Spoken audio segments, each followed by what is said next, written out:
But I don't think there's any question. The Senate is under attack, was under attack. All of you, your lives. Ang nagpaputok po kahapon, OSAA and yung armed na Marines. Kasama na po sa bilang yung 27, yung lahat na nagpaputok coming from the Senate force? I don't want to speculate kasi I just read to you yung sinabi sa akin. But kasi may nakita din ako na report or something sa Facebook. I haven't verified na the Marines were here to support but did not fire. So I'll wait for the report naman ng OSAA after meeting you. Ayoko, kasi OSAA naman is under my jurisdiction. So I'll have them explain what they found so far. So right now, sir, the 27 we can say are from OSAA lang? Yun ang report ni Sec. John Vic. Okay. The 5 came from the Kalaban? Yes. Pataas, sir, or towards OSAA? Yun ang hindi ko masagot. Okay. May Sir. isang bullet daw, may isang bullet daw sa taas. And then the rest? Kasi nga last night nung naghiwalay kami, so far daw isa pa lang, Tapos eto kasi sinabi ko kay Sec Remulla, I'll make sure na yung commitment ko not to influence or walang political angle yung aking explanation ng investigation. But he sent me that text na so far yun yung report niya. So I'll send it na to you pa ano mo na lang. Kaya clarify kung nasa yung NBI, kung nasa GSIS side o nandito sa Senate.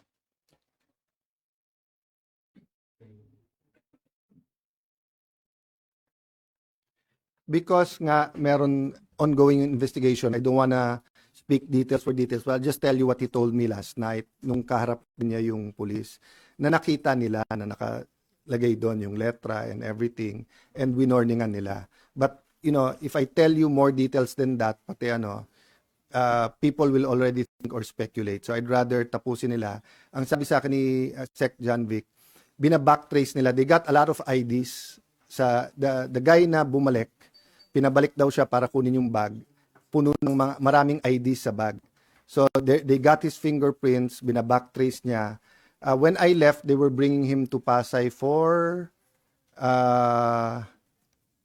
inquest. So I haven't gotten the report. Unfortunately, pinauwi namin lahat ng lawyers kasi nung sinabing clear na, nakiusap din yung mga police so that their work is easier. Paalisin na. But can I just mention this, guys, di ba? Unprecedented nung Monday na meron law enforcers na makikipaghabulan sa isang senador. Unprecedented yan. That never happened in the Philippines. Secondly, taking away coup d'etats, di ba? First time din, in my view, na may ganun armed attack. And hindi sila tumakbo, They were somehow holding their ground. All of you were here, di ba? So there's a speculation na gobyerno yun, there's speculation, may nagsasabi, kami daw ni Bato nagplano or kanina tinanong nyo. Legitimate question yung tanong nyo. Diversionary. If it was a diversionary tactic, it was crazy. Why? When you did that, lalong dumami yung tao dito Lalong dumami yung police. That's why nga Sec. John Vic wanted to go upstairs to make sure it's okay. But nung kausap ko yung anak, he started, etc. I respected that. Sec. John Vic respected that. But kagabi, bumaba pa si Senator Bato. Bumaba pa siya para magpakita That was the last time I saw him. Go ahead. Namin po ng asawa ni Senator Bato na he used that promotion para makalabas. I will not interpret because sabi niya baka. Because he did not escape during, after. But ang sabi din kasi nung asawa niya, after niya nakita na someone will go so far as lusubing a Senate just to get him, that's why he did it. Kasi if I was in his shoes, I will escape when it's least expected. But again, mali yung word na escape because there's no warrant Diba? There's no warrant. So, he's free to go. When you, for example pumunta ka sa simbahan at sabihin mo, I'm seeking sanctuary. Pag gusto mo nang umalis, pwede kang umalis. It happened kay June Lozada. He slept on my couch on the 5th floor. And then, nung sinabi, doon na lang siya sa mga madre. And then, sinabi, doon na lang siya sa Lasal Green Hills. Lumipat siya doon. Walang warrant, bakit siya nagtago dito sa Senate? Because hinabol siya ng mga NBI na walang warrant. So, I'm not saying as a fact walang warrant. Excuse me. I'm saying they did not present the warrant to us. And I'm waiting for it. They did not give us. If they gave me the warrant, my advice could have been different. So same. Kayo nag-seek sanctuary dito. Sabi nyo, sir, media kami, inaaresto kami, wala namang warrant. I talk to the police. Ano, ba't nyo hinahabol? Wala, sir. Or may warrant. Nasaan ang warrant? Wala. Sabi ko, dito muna kayo sa Senate. Oh. 3 days later, wala pa rin yung warrant. Sabihin mo, boss, gusto ko nang umuwi. Umuwi ka na.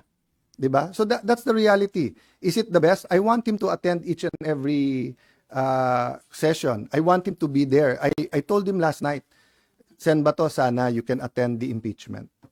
It's his constitutional duty. Last follow-up then. Consider it as an attack when you mentioned kahit marami na rin nila. Una pong nagpaputok ng warning shot yung OSAA, hindi yung sabi ng Okay. Kung tututukan kita ng baril, papasukin ko bahay mo na may baril ako. Warning shot ka, pinutukan kita pabalik. Is it not an attack? Sorry but I don't think there's any question. The Senate is under attack. Was under attack. All of you, your lives were in danger last night. I know it's your job to ask a question, but you will tell me pagka may nagpaputok na warning, hindi under attack yon? My God.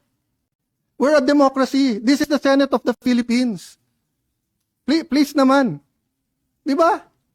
Yeah. What do you think happens when there's no democracy? Who's the first casualty? The media. Wala nang media kapag wala. Di ba? Pag sinabing kami muna nagpaputok, umatras sila, or security guard ng GSIS yun, di sabihin nyo, baka ito ay gawa-gawa lang, baka ito ay drama. Pero nagko-focus kami dito, hinihintay namin articles of impeachment. Nakita nyo naman lahat ng pangyayari. Napakagaling ko naman mag-orchestrate ng lahat na yan. Kaya kong papuntahin dito mga armadong grupo. You know my history. I've been in government since 1992. Do I have any history of doing that? O sa Taguig, have we done anything like that ever?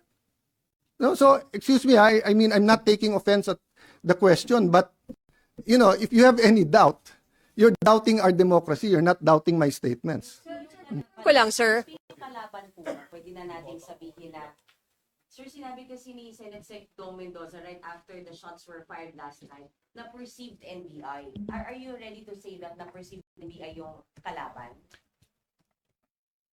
Nasabi naman ni Sec Dong yon, at sabi ko sa kanya, I don't blame you for giving them the information on the ground.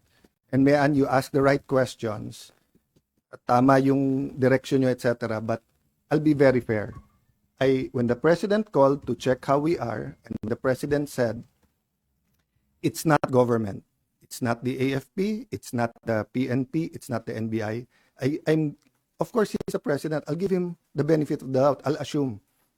But I told him, but Mr. President, we have a bad experience sa NBI. They haven't been truthful with us. Having said that, Sec John Vic assured me, walang whitewash to. So he told me some of the information even before we got home kasi I'm sorry for the reaction but you know, people risked their lives yesterday. One of our nagugulpi na yung isang the others could have done this. What I want to prevent is that, you know, there are certain things in life na may red line yan. Di ba? Di ba? You don't, you know, you respect your parents, unahin mo yung mga tatanda, di ba? Pero kung yun ay mga normal na kabastusan, di ba? But you don't attack Malacanang. You can march, you can protest. You don't burn down the Supreme Court, and you don't attack the Senate in an armed manner. Di ba? It was 100% an attack. If it turns out sa investigation na sira ulo lang yon, na he lost his mind, then a question, how did he get the IDs? How did he get in? How did he get? If it was government, then I'm sure the president will act upon it, di ba? So I don't know right now, and I don't want to give details, but but yung binasa ko sa iyo, galing na kay Sec John Vic yun. So, at sinabi niya, NBI yun. No. Sir, sinabi ni Sir John Vic? Yeah, NBI? So, my staff was just pointing out that there's still difference between yung sinasabi ng PNP or Sec John Vic at yung sinasabi ng OSAA. That's normal in the investigations. That's why sabi namin, mag-joint investigation tayo.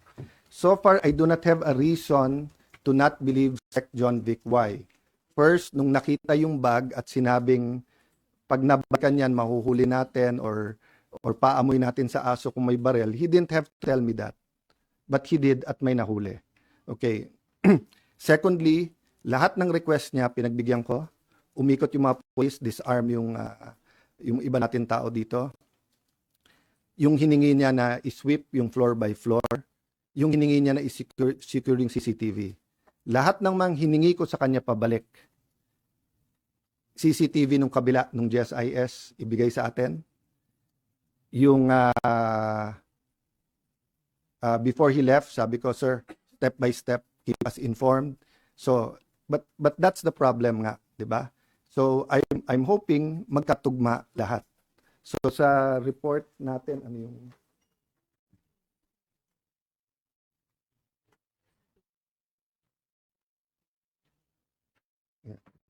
So, sa report kay Sec. John Vic, nakababa yung barel. Sa report sa atin, the Sergeant of Arms asked the individuals to identify themselves. Sino yan? A loud male voice from outside answered, NBI.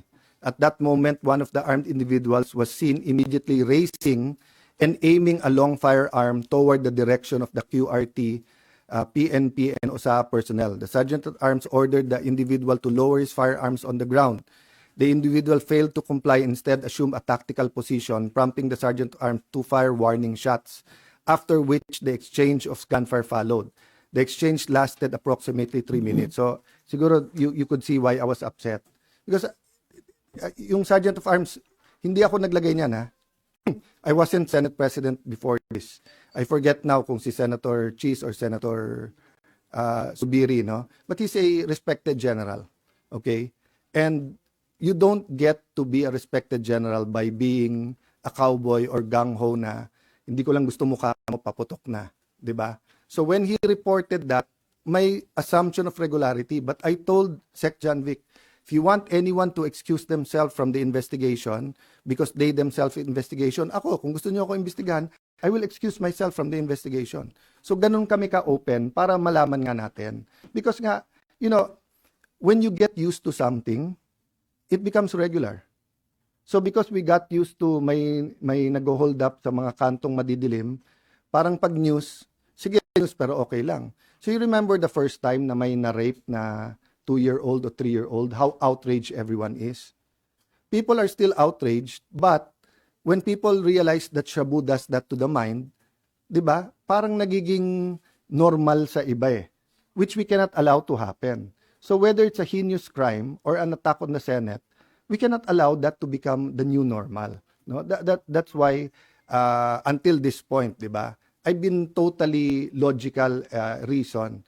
But you know, to say na kami pa umatake doon and everything, I could have, if Senator Bato and I wanted to plan him going out, it's very simple. Sumakay siya sa kotse ko and I'll bring him out. Why?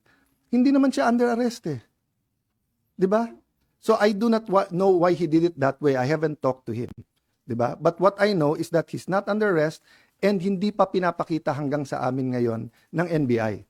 But I do believe the President that he did not send anyone here to enforce that warrant.